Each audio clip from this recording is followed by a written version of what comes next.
Good evening, everybody. This is Jason Akers with Akers Pest Control, live from Virginia. Hope everybody's doing all right tonight. Is everybody doing all right tonight? Is everybody ready for the weather? I don't know where you live. I know where I live. It's supposed to be really cold. We're supposed to have very cold weather. Probably the coldest we've had in a few years. Wouldn't you say, Alicia? Oh, yeah. 9 degrees.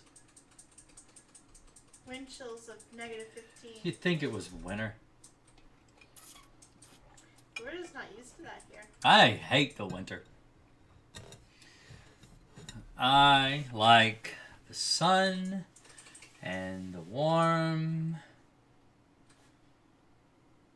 I'm in Florida. It's beautiful. I'm sure it is. I will be in Florida next month. Miami. Yes. Oh, goodness me. So what are we going to talk tonight, everybody? What are we going to talk about? I've recently seen multiple bedbug casings along my baseboard in my home. However, I've yet to see a bedbug or have any family members bitten by bedbugs. What's going on? Are you sure it's bedbug casings that you're seeing? Not looking forward to being out tomorrow afternoon spraying folks' houses. Tomorrow is my bedbug day. There you go. Get inside where it's warm. Kill bedbugs. That's what you do.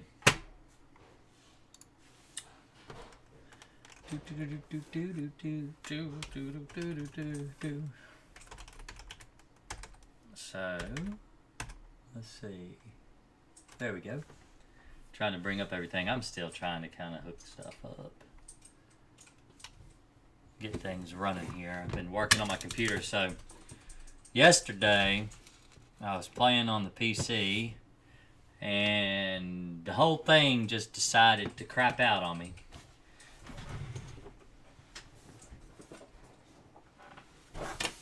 Had to buy one of these today. It's the same thing that was in the computer. I didn't want to buy this, but it's the only thing that was in stock. So that's what I got. Yeah. So had to replace that. Been working on it for the last 3 hours? Yeah. 4 hours all day long trying to get my PC back up and running. The cooler on the processor, it was running at about 99 degrees at idle with nothing else going. So it's like, ooh, it's bad. So I had to replace it. I didn't know if I'd be able to come on live tonight at all. If they are bed bugs, y'all may not be reacting to the bites. 30% of people don't react. Yep, that's true. A lot of people don't. Anyone living in an area where the temperature is 50 or 60 degrees below zero should shut down all appliances, turn off all the water, open all the windows, and spend the night in a hotel while the bugs die.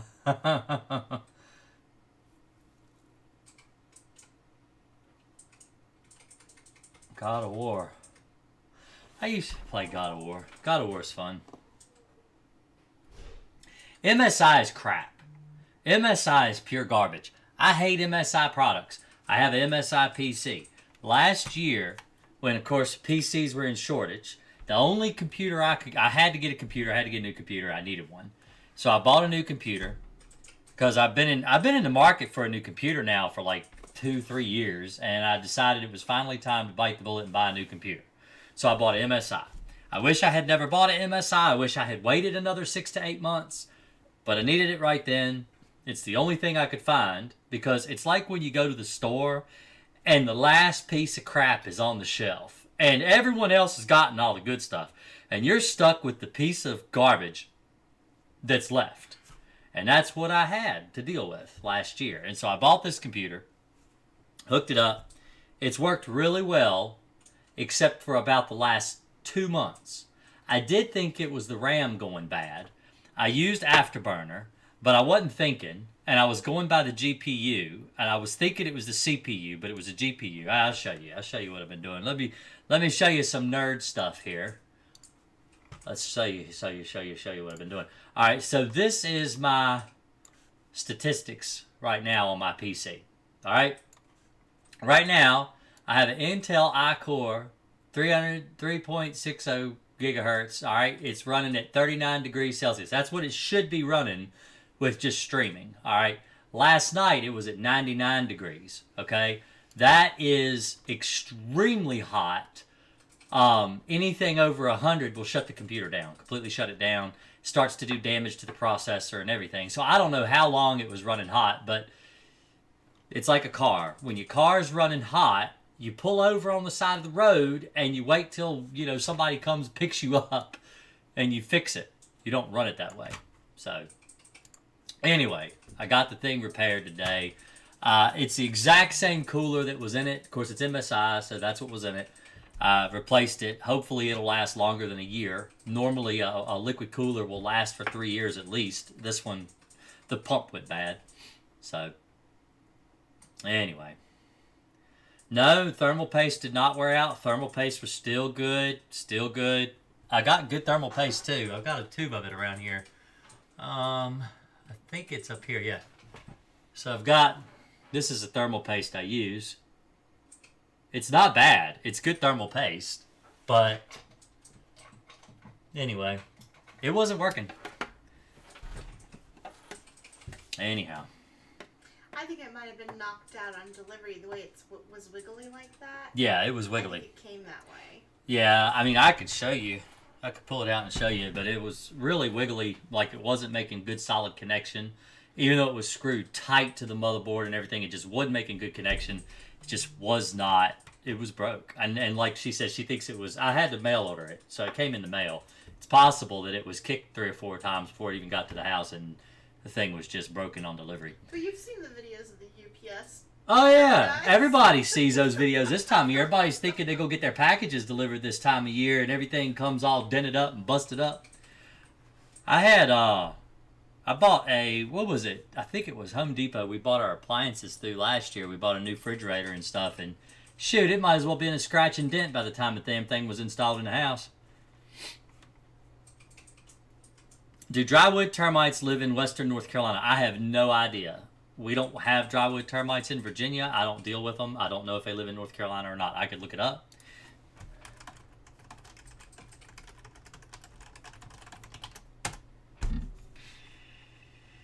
Yes, you have all 3 species of termite. Subterranean, Formosan, and drywood. So you do have all 3. I'm not sure if you have them in western North Carolina. It depends a lot on like the frost line and stuff like that.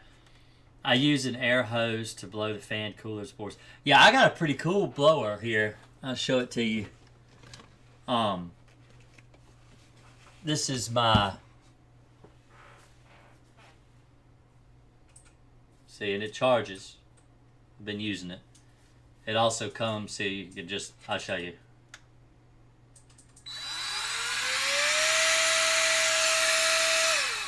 Yes, so that's that. It's got a light on it. See, it's got a little light bulb so you can see what you're doing.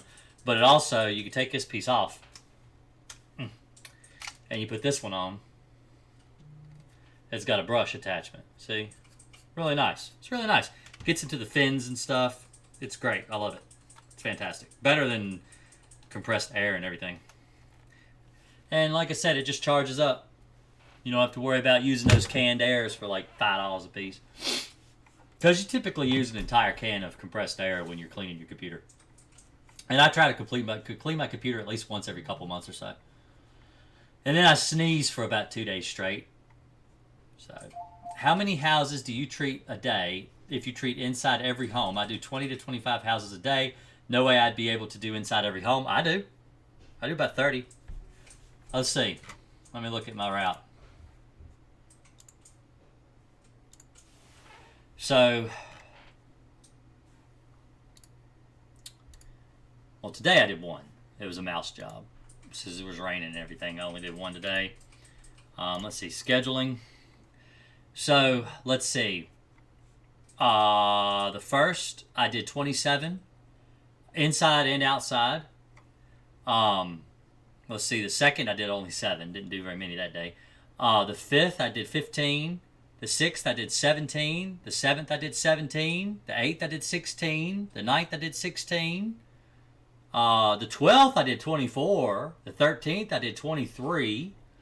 The 14th I did 13, and then the 15th I did another 23 stops. So yeah, I have a fair amount of work I do. If I look at my overall, my active customers right now, as far as reoccurring customers, I have 308 people that I service a month. And I put my route together so that people are only 2 or 3 minutes apart. Otherwise, I can't do it. The way that I am able to fit that many in a day, one, my son goes with me and he helps. Two, and so he's apprenticing. He's learning how to do this. He'll be able to get his license next month. And then he'll go on his own, and I'll have to do both the inside and the outside. But I've been doing this since I was 6 years old. I've been handling the B&G since I was 12. And I'm 41 years old now. And so I've been doing this all my life. I'm pretty efficient. It doesn't take very long to do your job and do it right.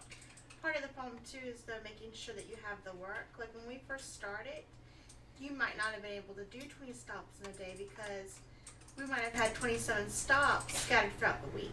Right, yeah. And right. the distance between them would be so great. But now that we have a larger customer base, you're able to schedule. Well, I scheduled then too. I wasn't going all over the place, back and forth and back and forth. And you know, if I had something to do in Lynchburg, I wasn't driving all the way to Roanoke, an hour away. I would do it another day. So, how cold does it need to be to kill bed bugs? Negative 40 degrees Fahrenheit. So negative 40 degrees Fahrenheit. Let's see, we work only 15 a day as long as they're in the same area. Got to do a minimum 20 minutes per house. Yeah, see, I don't do that. A minimum 20 minutes per house. That's crazy. I mean, if you got a house, so it doesn't take that long to service a house. Even inside and outside. People always tell me, "Man, you're awful fast." I'm like, well, how long, if you yourself walked every baseboard in your house, the perimeter of every room in your house, how long would it take you? 3 steps in a bedroom, 3 steps in a bedroom, 3 steps in a bedroom, maybe 2-3 steps to get to a bathroom. You walk around the basement. If it's unfinished, it's really fast. Yeah, it doesn't take that long to walk. You're just walking, the entire wall of every house. 5 minutes maybe less. It doesn't take that long. What takes the longest time when you're servicing a home is communicating with customers. If there are people there and you're talking with people, that takes the longest. That's what you're dealing with. That's what takes me the longest is talking to people. Customer relation. When you're dealing with customers and you're talking with customers, that takes longer than actually servicing the house. Now the outside, when you're making 2 or 3 rounds around the outside of a home, you figure you're treating around windows, doors, the mulch beds and stuff. You might be putting granules around the house, maybe sweeping down spider webs and stuff. Of course, that's going to take longer because you're making 2, 3, 4 rounds around the outside of the house. But really, that doesn't take that long either when you really factor in the fact that you just have to walk around the house. Spider webs take the longest if you're treating.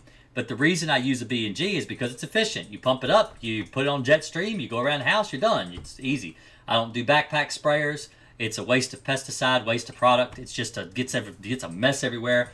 People don't like it because you're drenching the house in chemical. And the label even says on most pesticides, 2 feet up, 2 feet out. That's it. You don't go and spray all over the wall with a chemical like I've seen people do. You go on Facebook and you look at some of these crazy exterminators, and they're just it's like they're power spraying the house. And it's just nasty, gross chemical everywhere. Half of them don't even wear the proper equipment to protect their body from pesticide drift. And so, yeah, I'm efficient. And you know what my callback percentage is? Less than 1%. I have less than 1% callback over the whole year. I might get 2 or 3 callbacks over the entire year. I do monthly service. I don't do quarterly. Quarterly is crap, but I've talked about that on the channel before. I even have a video about quarterly service. Quarterly is garbage. Quarterly only helps the business. It doesn't help the customer at all. Your pesticides last for 30 days. That's the residual. Outside, if you have Onslaught says 90 days, all right? The residual effect of Onslaught Fast Cap is 90 days. Okay, that's inside only, not outside. UV rays break down pesticides. A lot of people will say, well, it's raining, the rain's going to wash it away. No, the rain actually doesn't wash away chemical. The sunlight is the most destructive force on a pesticide residue more so than rain, snow, ice, sleet, whatever. Because when the sunlight shines on your chemical, it causes it to break down. It's UV light. So it says on the, I think it's either the SDS or the label of I would have to look it up, but Fast Cap only lasts for 90 days indoors. Outside, it's 30 days. Most of your chemical residues will only last for 30 days. If you're doing quarterly service, people are going 2 months without a residual. And that's just a fact. It's a scientific proven fact. And but if you take 60 customers, okay, you can't, if you've got a geographical area of 5 miles, and that's your route, 5 to 10 miles, okay, and that's where you're working today. You don't work outside that range. You can do about 20 stops, okay? You can't do 60 stops. So what you do is you put them on a quarterly plan. All right, I'm going to do this 20 this month, this 20 this month, and this 20 this month. I got 60 customers. I'm making 2 to 3 times the profit. I'm only doing their house once every quarter. I have convinced my customers to have me come in their house only once every 3 months. I'm giving them a third of the work for 3 times the price. So you are giving your customers less for more money. That is a scam. That's robbery. And I don't care how you cut it, that's wrong. So what you do is you hire somebody, you cut your profit margin. See, this is the thing. When you get big pest control companies, all right, they're no longer run by technicians. They're run by accountants. And accountants look at the books. And they're like, okay, we're only making about a 40 to a 50% profit. We have got to get that number up. So how do we get that number up? I know. We'll do a third of the work, convince our customers that it's great. We'll convince them that this is what they want. We'll do it a third of the time. The ones that complain, we'll put them on monthly. We get about a 5% callback rate. So the 5%, so out of 100 stops, we're going to do 5 customers. We'll just take those 5s and put them on monthly schedule because that's what they need. That's what everybody needs. You know this. If you're in pest control, you know this. But I don't ever get callbacks. Microencapsulated materials do not last longer than 30 days outside. They do not last longer than 30 days outside. In fact, microencapsulated pesticides are extremely volatile in the cold. If they freeze, they will burst and they will ruin their longevity. You cannot expect microencapsulated pesticides to last beyond 30 days. They do not last. I'm talking about demand. I'm talking about, demand's like the number one. That's what everybody swears by. Or I think deltamethrin is too. But demand is crap. Demand is garbage. It is an awful chemical. It's an awful product. I would never use demand in a customer's house. I bought a pint of demand. I used maybe 5 ounces out of the bottle. It is garbage. I get the most complaints when I use demand. It's crap. And it is a microencapsulated. It does not last beyond 30 days. Doesn't. So, that's just bullshit. That is a sales tactic. So what the salesman does, because if you're a good salesman, you can convince your customer because they don't know any better. You know, most people don't do their research. Most people do not understand how labeling works. They don't understand the safety data sheet. All they know is they want to hire you. They've got spiders. They want you to kill them. Or they've got crickets. They want you to kill them. They don't know any better. It's your job to know better. So you get a salesman in there, and they just convince them, this is the plan you need. This is what's going to work the best for you. And I read these comments. I'm on Facebook groups. I've got all these Facebook groups I'm a member of, and these people are going in there and say, how do I get my callback rate down from 5%? And I'm like, I don't even have 1%. If you take 300 to 400 customers a month, and you multiply those stops by 12, all right, and then you figure how many callbacks have I done this year on monthly customers? Maybe 3 over the whole year. I mean, this is the end of the year now. We're almost at the end of 2022, okay? We're right at the end. And off the top of my head, I think I've done 2, maybe 3 callbacks over the whole year. That's like less than 1%. That's not bad. You know, that's really not bad at all. And I'm reading these comments and I'm like, the way you get your callback volume down is you go more often. When a customer says, I'm having problems with your quarterly service, I'm still seeing ants, I'm still seeing spiders, I'm still seeing crickets or whatever, you tell them, you say, well, then you need to step up your service. Quarterly service just isn't good enough.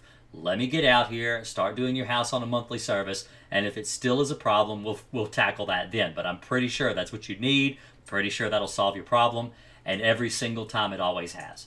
I've never had a customer where I didn't step it up to a monthly service plan and it didn't work. In fact, it's gotten to where now I don't even do quarterly service at all. I don't push it. I don't recommend it. I tell my customers the same thing I'm telling you, that it's not good for you. The only people that come out ahead on a quarterly service plan is the pest control business, not the customer. You're giving them a third of the labor, a third of the work for 3 times the money. Even if you're only getting 2 times the money, that's still twice as much money they're having to spend for a third of the labor. It's not good. It's not good for them. So, I work for the largest pest control company in the world. Well, I know who you work for.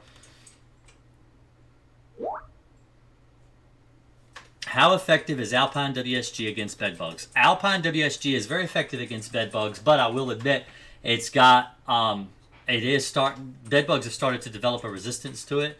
But more than likely, if you use it, you'll get rid of your bedbug problem. Let's see, mild is like 10 or less, medium is under 100. Anything higher than that is high based on our ratings.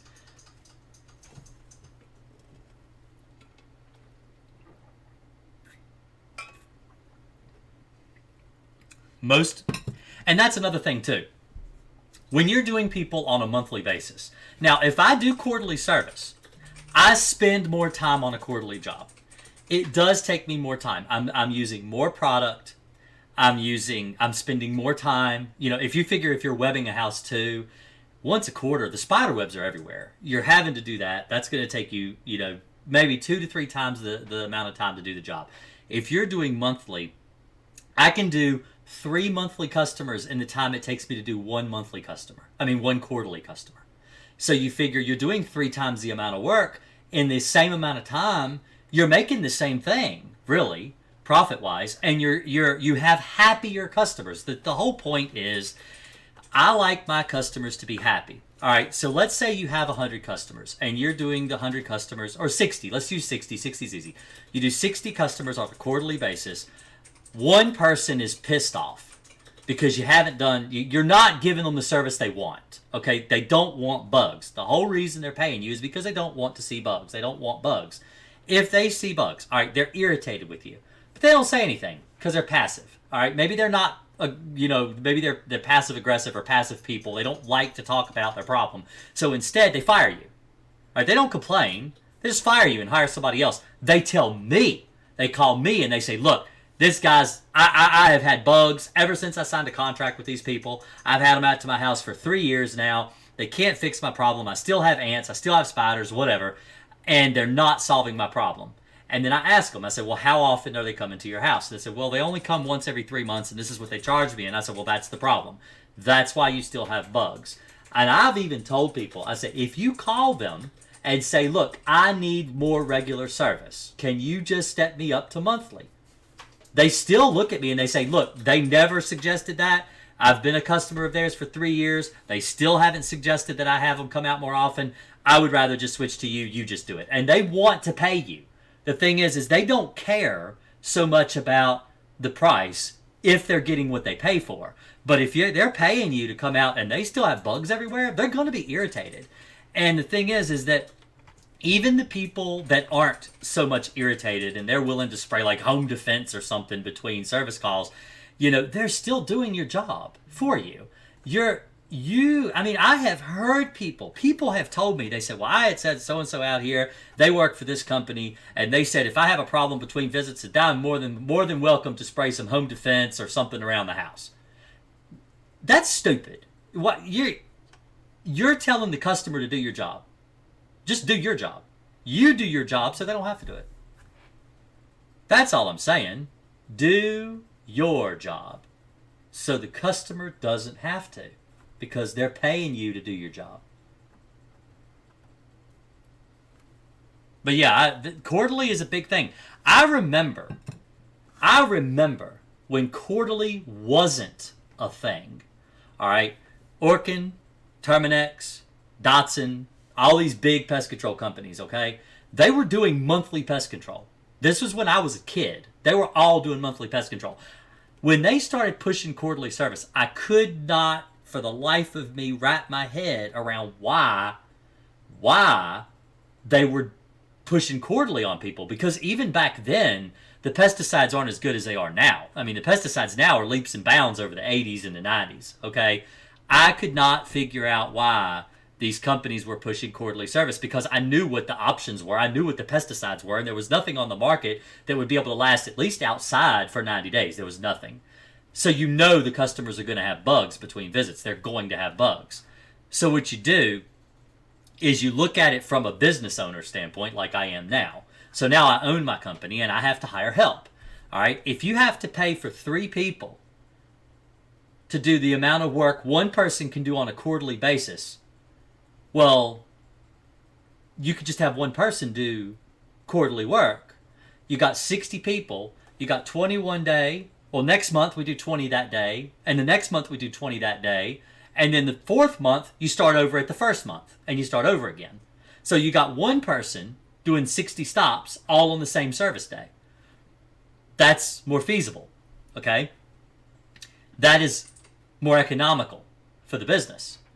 You don't have to pay a technician $30,000, $40,000, $50,000 a year extra to have 2 people do it, or even 3 people do it. You're just having one person do it. So the business makes more profit.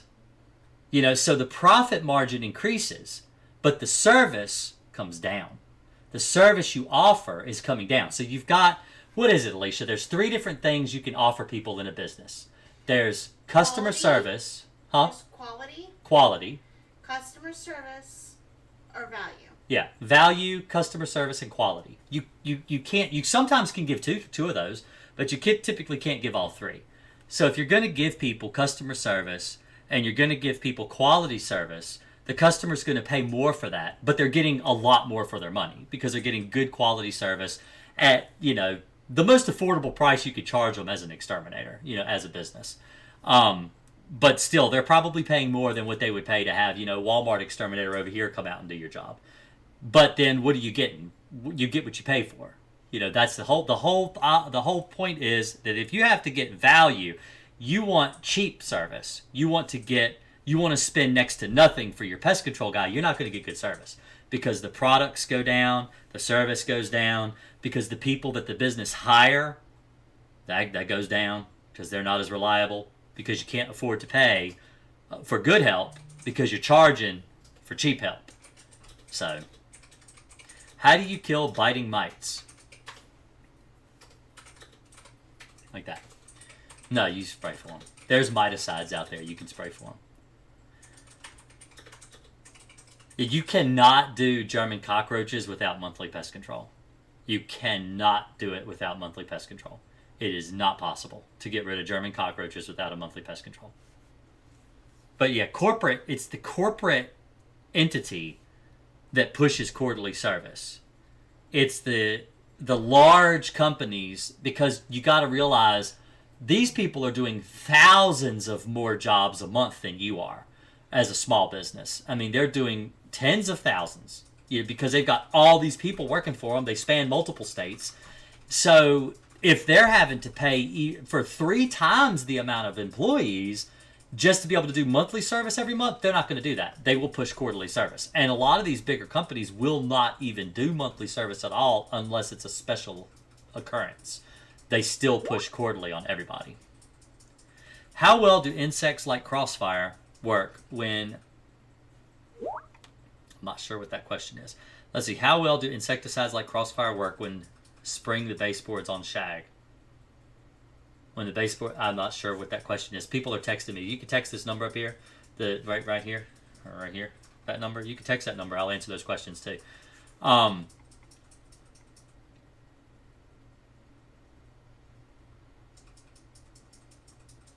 How do you explain to family the need for pest management? I brought bed bugs home from a customer's home as I am a plumber and my family didn't see them. I got rid of them by not spraying when they left. I'm not sure what you're asking, William. If you're only seeing bed bugs in one room, that would be mild, but if you don't get rid of them, they'll be all over your house. That would be a bad infestation. Correct, Sammy. Are there any environmentally safe products you would recommend for customers who don't want to use harsh chemicals? Crossfire is not a harsh chemical. I would use that. Follow the label. Follow the label. The label's the law. On shaggy carpet, also known as long fiber carpet. So, bed bugs don't live in... I mean, they live next to... All right. Let me see.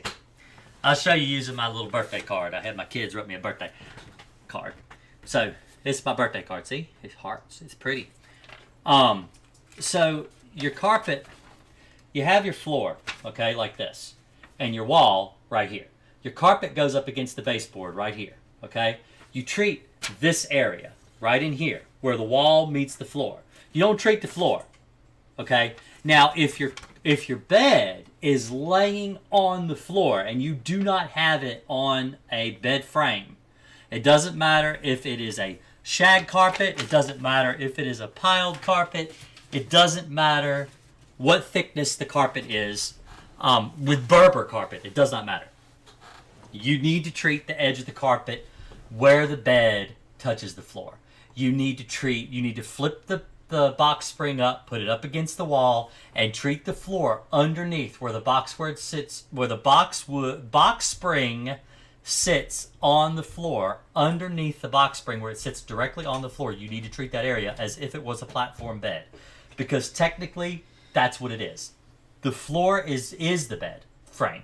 The floor becomes the platform, okay? You don't treat the whole floor through the whole house. That is not how you get rid of bed bugs. You just treat the area where the bed comes into contact with the floor. And so if your box spring is laying on the floor, then you have to treat the floor underneath the box spring. That's the only way you're going to get rid of your bed bugs, because they'll be able to survive. Especially if you're using like a repellent type pesticide, you really do have to treat everything underneath the bed.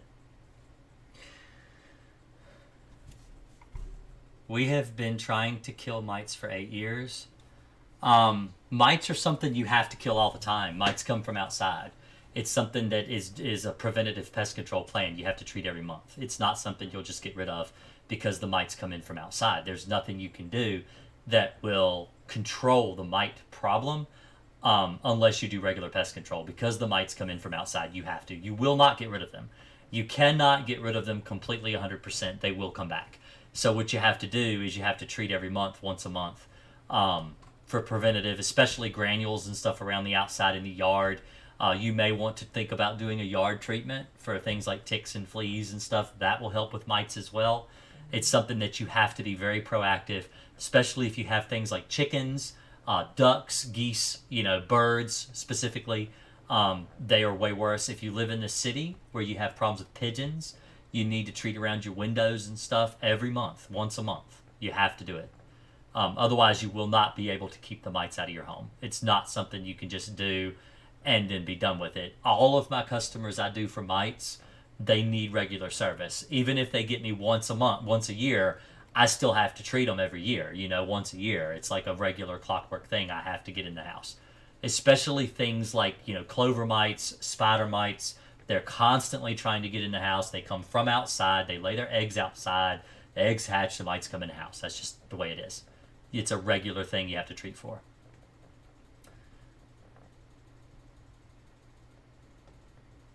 So, I will be right back. I'm going to run in the other room just for one quick minute. I'll be right back.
Sorry about that. Had to be. Been real dry. Got the heat on in the house, so I drink a lot more water than usual. What do you disagree with, Gabrielle? I'd like to know. I'm always interested to find out how people think I'm wrong. I am in New York City. I have been trying Raid in the purple can. Say, Jamie, hey Jason, I was watching an old stream and you were saying how bug bombs are a waste, but I wondered if they wouldn't work good for setting off under a front porch. I have that's hard to spray. So, I've had people do that before and it's worked really well for things like crickets and spiders. So, you could try, I guess. Like, just depends on your label. I always tell people to read the label. I don't use bug bombs. So I'm not really familiar with the label and what they require you to do and what they require you not to do. I know the problem with bug bombs, the idea behind a bug bomb is it's a fog treatment. So you're fogging the home. So when you set off a bug bomb in the house contains the chemical. So it sprays up everywhere. It's an aerosol. It sprays into the air and it treats the surfaces and all. That's the way a bug bomb works. If you're putting it underneath a porch, especially one with like a wood, maybe a wood porch or something, the chemical's going to go out. It's going to dissipate into the air, and it's not going to stay contained in the area. So it probably won't work. But, I mean, it'll kill probably anything that it comes into contact with as far as alive, like spiders and stuff like that. But I don't imagine it would be very effective for very long at all. Not like a bug bomb's supposed to be. So...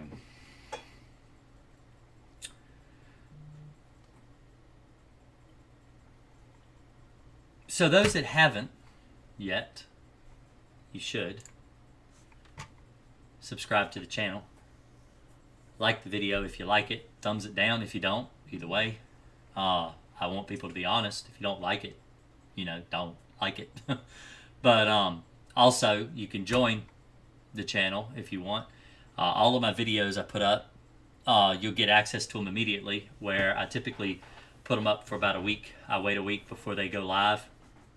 All members get access to the video right away. So, if that's something you'd like and you don't like to wait and you're one of the people that like to binge watch like Netflix and stuff like that, it's a good way to stay up to date on the stuff that I do and get the information immediately. Typically all my videos go live eventually. There are a few on my channel that are specifically members only videos, and they're more about my personal life, things that I do day-to-day basis, how I started my business, stuff like that. It doesn't really pertain to bugs. And so that you do get some, interesting facts and stuff about me that's on there. But as far as the subscribe button, if you subscribe to the channel and hit the notification bell when you do, so you can know when I'm live, when you'll get my updated new videos and stuff. Like I said, my videos, all my live videos. This is my most recent one that I just did on top 20. So I've got a series going now, the top 20 bedbug solutions that people do. I see top 20 ways people kill bedbugs. I've got a whole list, 20 all the way down to 1 that I'm counting down. This is 5. This is 5. I got 2 more videos in queue ready to go. I just have to upload them up and edit them. So you'll get access to those right away if you join the channel. But like I said, all these will always become available eventually to you anyway. You always see them, unless it's more private stuff between my members and me. Otherwise, the bug stuff, you'll always get that. So if you're interested, I would appreciate it. It does help push the stream and give me reasons to do what I do. I like to do what I do. I like to help people. I like to do the pest control. I like to help people with the channel and stuff, and it does kind of promote that.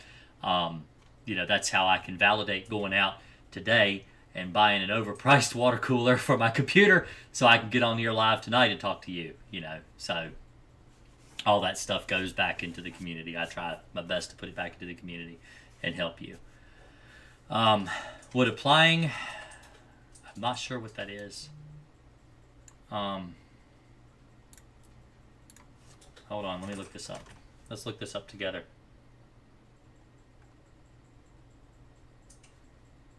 Let's see. I don't think it's a good idea. If that's what I think it is, I don't think it's a good idea. Do do do do do do do do. Do do do do do do do do do do.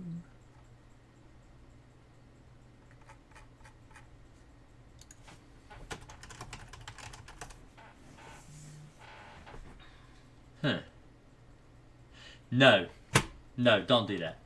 Don't do that. I do not recommend doing that at all. So, somebody asked if they should use that from Farmer Supply to a live bed bug with water. No, don't do that. That's not going to work. Not a good idea. What do you do when you can't find the harboring space of bed bugs? I treat the house for bed bugs. They'll die. They'll come out and die. I use Crossfire. Let me explain. So I haven't done this in a while. So let's explain. So the chemical that I use is called Crossfire. This is what it looks like. All right. See, you get on Amazon. The way this pesticide works is it's a non-repellent chemical. Bed bugs are not repelled by Crossfire. So when you spray it out around your bed, mattress, box spring, stuff like that, the bed bugs will come to you. They won't not come to you because they don't know the chemical's there. So they will come to you. The aerosol version of this, I do not recommend it. I recommend the concentrated version. Mix it in water in a gallon sprayer and spray with this. This is a very effective chemical. Okay, this is what I use in my business. If you were local to me and you called me up, like say, hey, I'm in Lynchburg, can you come to my house and spray for bed bugs? This is what I would use. This is what I do use. I do use Crossfire. That's the pesticide I use. It's the choice. It's the choice for my company. All right. Now, the reason I use it is because it is specifically formulated for pyrethroid resistant bed bugs. So pyrethroid it's the most common family of pesticides on the market today. They are generally safe to use around people and pets. They are derived from things like flowers and chrysanthemums. Now, pyrethrins actually come from flowers like chrysanthemums and marigolds, but the synthetic pyrethroid is basically a man-made duplicate of a pyrethrin that does occur in the environment. So it's like a copycat. It's designed to last longer. That's the difference between synthetic pyrethroids and pyrethrins.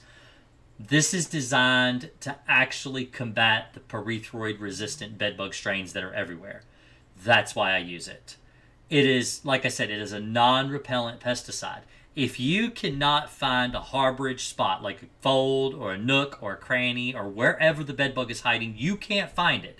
If you treat the area you know the bedbug is going to crawl through, because bedbugs behave the same, no matter what house, they're always going to behave the same. They're always going to seek a blood meal.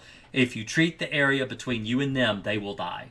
They will die. You do not have to find every single bedbug. If you've got a bedbug hiding in a nightstand drawer or a basket of laundry or a box of comic books under the bed, the bedbug is going to crawl out. It is going to come out to try to bite you. It doesn't know this has been sprayed, and it just comes out and it dies. Now, pyrethrins or pyrethroids, either one, they are highly repellent to bedbugs. Bedbugs, they know they're there. They try to avoid them. They do not want to crawl through them. Bedbugs can live for up to a year without a blood meal. You can kill bedbugs using pyrethroids. But the problem is that you have to spray once every 2 weeks for as many as 6 to 9 months. Because basically what you're doing is you're starving the bedbugs, because they're not going to want to crawl through that chemical. They're going to avoid it. But eventually, the desire to feed is greater than the worry about crawling through a chemical. They'll come out and they'll die. And so pyrethroids do still work. So for people that live in Canada, New York, Connecticut, places that you may not be able to purchase this chemical, you can do a preventative type pesticide application using like pyrethroids and stuff like that, like deltametrin and stuff. And eventually you will get rid of your problem. You want to rotate your chemicals. Don't use the same thing every month. You want to switch and use something different every other time you treat. You want to use a different chemical. So that way you don't ever develop a resistant strain to the specific pesticide you're using. Doesn't the mattress just absorb Crossfire because it's fabric? Well, I mean, yeah, it does, but it stays on the surface. It doesn't soak in the water. So Crossfire, pesticides, right? Pesticides are a mixture of water and a chemical. The water is not what kills the bug. It's the chemical that's carried in the water. So the water acts as a carrier. So it carries the chemical to where it needs to go. The water will dry up. It's not going to absorb into the mattress. It's going to evaporate. The water is not going to be there anymore. It's going to evaporate. And the chemical will be left behind. And that's what kills the bugs. So...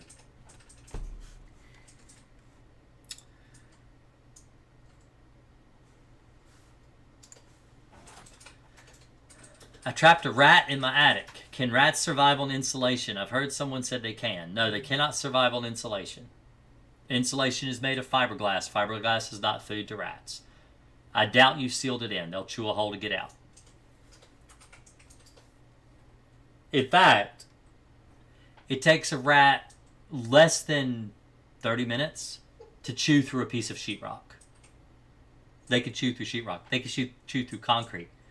They can chew through low-grade metals. I've seen it. I've seen it happen. I've seen rats chew through concrete. So, are the active ingredients in Tempered and the new formula of Ortho? No, they don't work anyway. Don't use them. I always felt like fabrics and raw wood soaked up the chemical and make it not work. Oh no, they work better on those. They work. Actually, I find better results on a mattress that's a fabric than on like a leather couch. You know, it works way better. The more absorbent material works a lot better. Wooden beds, like people that have the wooden bunk beds and stuff that are real common, they work better than say a metal bed that the chemical just rolls off of. It doesn't stick to very well. What other product should you alternate with Crossfire? Nothing. I wouldn't alternate. Maybe Alpine if you really feel like you need to, but I don't rotate anything with Crossfire. I haven't had to. I haven't had to rotate anything. Once I get my crawl space encapsulated, would that keep rats out? No, it won't. They'll chew through encapsulation. They've done it. I have a customer. I just did her house. Let's see, what's today? Thursday? I went to her house yesterday, actually, and I had to check it for termites. She's got an encapsulated crawl space. The rats have chewed a hole through it. So, Terminix supposedly used a chemical like that, but he only came 3 times and will not come back unless I throw furniture out. So that's just BS. You don't need to throw your furniture out to get rid of bed bugs. So, I don't make my customers throw away their furniture. I never have. I have, in the 34 years, 35 years now that I've done pest control, I've only requested that a person throw away their bed once. Just once. And the bed was like that color with bedbug poop. The whole mattress was that color. It was covered. It was that color and that thick. Right there. Like the thickness of a quarter. With bedbug poop. It was the nastiest mattress I've ever seen in my life. There wasn't no cleaning that. And I told her she'd throw it away because it was disgusting.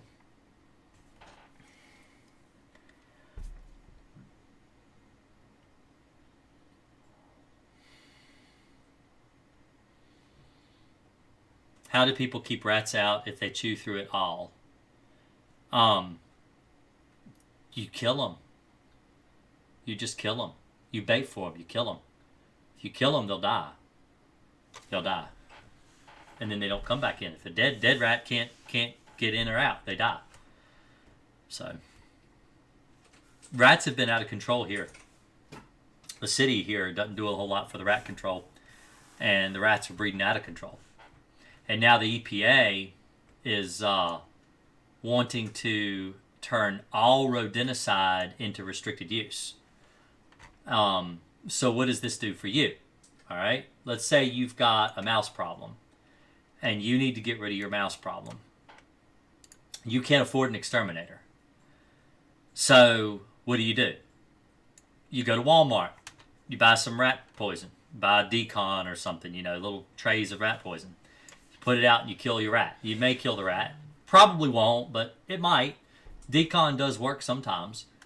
It does lessen the population. But now you can't buy it anymore. Well, you still can't afford pest control. So the reason they're trying to outlaw rodenticide is because they're worried about secondary exposure to animals that aren't target animals, like groundhogs or squirrels, owls, pigeons, carrion birds that eat rats and mice. They're worried that through secondary exposure they're going to kill these birds, or that they are killing these birds. What they fail to mention is that secondary exposure is not like second generation exposure, doesn't happen that often at all. It's actually extremely rare, because what happens when a mouse eats a rat block, or a rat eats a rat block, or whatever, it digests in the digestive tract. So it's in the digestive tract. It kills the rat by the time it moves through the digestive system. In fact, if a rat has eaten the mouse poison I put out, their droppings will turn green to show that the bait has moved throughout the body and is coming out the tail end. All right? It kills the rat.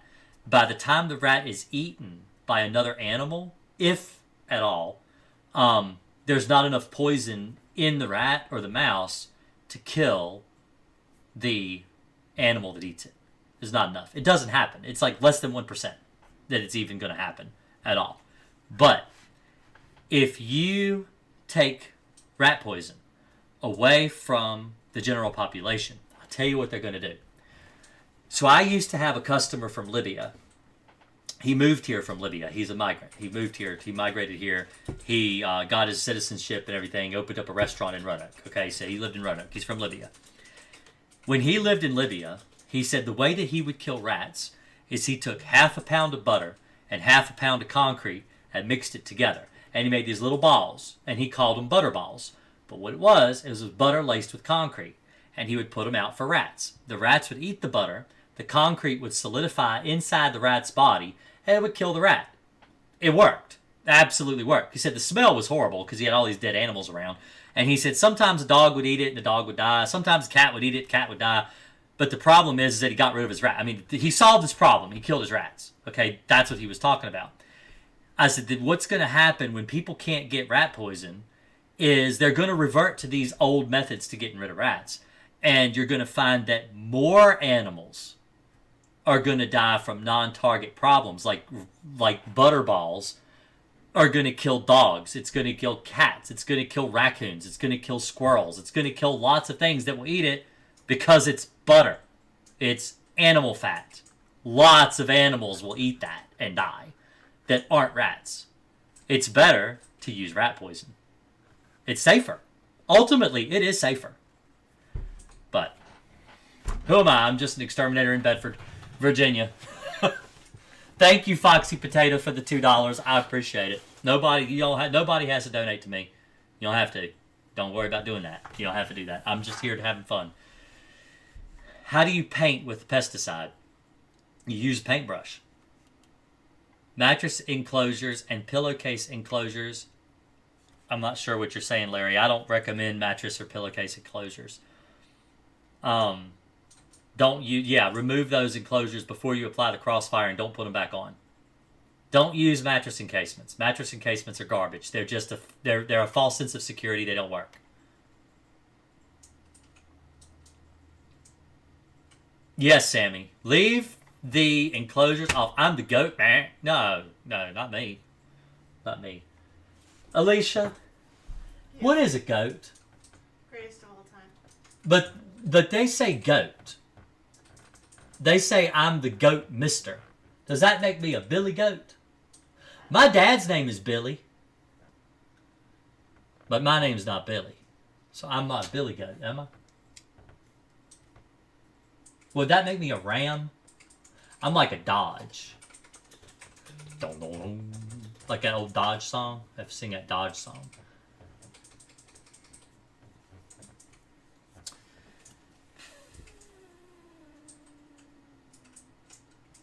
Take your mattress encasements off of your mattress and your box spring. Ball them up and throw them in the trash. Treat your mattress, treat your box spring with crossfire, and then live like a normal person. Unless maybe you have problems with dust mites. But after you get rid of the bed bugs, you can put the mattress encasement back on. The problem with mattress encasements, and the reason I recommend people don't use them when they're treating with crossfire, is because a lot of mattress encasements are water resistant. They won't absorb chemical properly. They'll actually shed the pesticide off of the material, and then it's not where it needs to be to kill the bugs. If you treat your mattress, it will stick to the mattress better than an encasement. Now, that being said, I know people who have treated their encasements and they've gotten rid of their bed bugs. But it specifically says on the label of Crossfire, if you're going to treat your bed, you need to remove your... Hold on.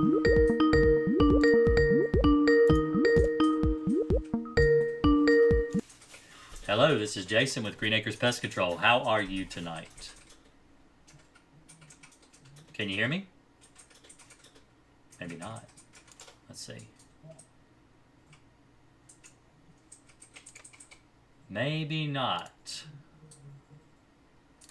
Hello, this is Jason with Akers Pest Control. Can I help you? Can you hear me now? Hey, Jason. There we go. My mic was off. Sorry about that. How's it going? I'm a huge fan of the channel, and I wanted to call and ask you a question. Yeah, what's up? So in what was it? In October 2022, my apartment was heavily infested with bed bugs, and I got it treated with deltamethrin. It was 3 treatments every week over the course of 3 weeks. In November, my partner had 1 bed bug bite, and in December, she had 4 more. I'm looking to see whether or not you think that the deltamethrin has, like, its potency has gone down to its half-life, and if I should try reapplying some pesticide by myself with Crossfire. Deltamethrin is not the best option for bed bugs. Deltamethrin is a synthetic pyrethroid. Like I was talking about earlier with pyrethrins and synthetic pyrethroids and all, the pyrethroids, the bed bugs have developed a lot of resistance to those chemicals. So I wouldn't recommend using them at all. I know a lot of exterminators do use deltamethrin. It's something that, either deltamethrin or bifenthrin. Those are like the top 2 that people use. But I find that the bed bugs have just started to get resistant to it. And so that's why I use Crossfire. But I used to use bifenthrin, which is similar to deltamethrin. Awesome. Thank you so much for sharing this information. Tomorrow I'm going to be spraying my apartment with Crossfire. I bought everything I need for it this week. So yeah, cool. Appreciate you giving me insight on it. Oh, of course. I bought your book. I bought your course. I've learned everything from you. Well, great. I don't think you'll have any problem then. All right. Thank you so much, Jason. Appreciate it. You too. You have a good night. All right. Thank you. You too.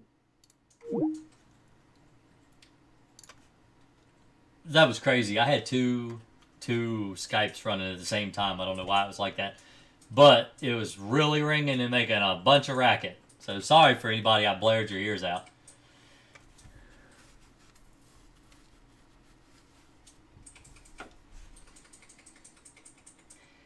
How to treat a mattress without getting moldy? If your mattress got moldy, you overtreated. Let me show you what the label says for Crossfire. Let me show you. All right. Oh, wrong window.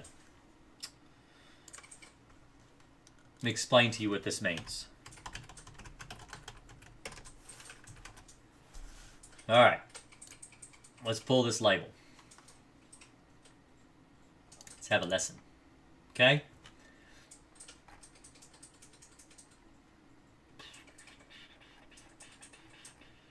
Okay. To kill bed bugs. Mattress application. So here's the specific mattress application. Let's see if I can make it bigger. Can I make it bigger so you guys can read it easier? Maybe not that big. All right. So mattress application is right here. So Crossfire can be directly applied to mattress box spring surfaces. For porous surfaces such as mattresses and carpet perimeter areas, apply until thoroughly damp, but not wet. So you don't want the surface to be sopping wet. That is not what you do. You just make it damp, not wet.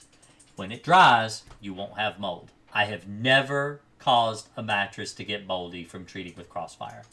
Okay? And it says infested bed linens should not be treated. Do not spray your sheets. Don't spray your covers or your comforters. Use a dryer. Use a washing machine. Wash them and dry them. It says these should be removed tightly, sealed in plastic bag, laundered, dried, high temperatures prior to reuse. So make sure you wash and dry them. And the reason they tell you to put in a plastic bag is because they don't want you tracking bed bugs through your house on your way to like your laundry machine or whatever. Vacuuming surfaces prior to treatment is highly recommended so you can get rid of any live bugs and stuff like that. Using a pen stream, coarse or low pressure equipment, spray directly to mattress surface, paying special attention to seams, folds, tufts, edges, as well as bed frames, box springs where the bed bugs harbor. Remake the bed, clean linens prior to reuse. So basically, use your bed that night. Sleep in it that night after it's dry. Make it up. Put your sheets on it and sleep in it. It's not going to hurt you. This is why I said you need to follow your label. The label is the law. Like when you see here, restrictions. This product is not for use on humans or animals. Don't spray your body. Okay? Do not spray directly on pets. Not for broadcast use. Now, this is when I tell you, you don't have to spray the whole floor of your house. When you spray the whole floor, that's considered a broadcast application. You don't need to do that to get rid of your bed bugs. All right? Do not use it in commercial food processing preparation, so don't use it around your food and stuff. In the home, all food, feed, processing surfaces, utensils should be covered during treatment or thoroughly washed before use. Cover or remove exposed food, feed. You know, so don't eat food if you've accidentally gotten pesticide on it. That's common sense stuff. All right. Remove pets, birds, cover fish aquariums before spraying. This product will not stain water-safe fabrics and surfaces. However, care should be taken to test an inconspicuous area for staining prior to use. So if you're worried it might stain your stuff, check a spot nobody sees. Make sure it doesn't stain. All right. Do not allow adults, children, pets to enter the treated area until surfaces or until sprays are dry. Okay. Places you've sprayed, don't go in there till they're dry. Do not apply to plants or crops. Do not treat areas when occupants are present. Do not apply as a space spray, so you don't put in a fog machine and fog, like a bug bomb. Do not wet articles to the point of runoff or drip. And this goes back to this part about the mattress. You don't want it to drip in the floor. If it's dripping in the floor, you have used way too much chemical. Okay? Do not use treated articles until the spray has dried. So if you use your mattress, don't use it until the chemical is dry. If you want to sit on your couch, don't sit on your couch till the chemical is dry. All right? Don't overexpose yourself to pesticides. That doesn't need to happen. Even something as safe as Crossfire, you still don't want to hurt yourself. Okay? You don't want to sit in chemical. I don't want to sit in chemical. All right? So let me explain another thing, too, that I need to explain this. I need to explain this because it's a question that comes up all the time now that I've got the label up here. Okay? The way that you mix Crossfire, pour 13 fluid ounces into 115 ounces of water to produce exactly one finished gallon. Okay? Talked about that last week. I want to bring it up again today. You don't pour a gallon of water and then add the 13 ounces to it. The 13 ounces is within the full total gallon. So after the water, the 115 ounces is mixed with 13 ounces, you have one finished gallon of Crossfire solution. So I want to say that because that's a question that comes up all the time. But thank you, William. You didn't have to give me no money. But thank you anyway. I thank you for calling. So, but I have been on for over an hour. I'm tired. I'm wore out. I'm going to get some sleep. Good luck with the winter weather. Hopefully you're in an area where you're going to be nice and warm and you won't have to worry about fighting the cold. But y'all have a real great night. I really appreciate it. And we will see you next time. So, bye.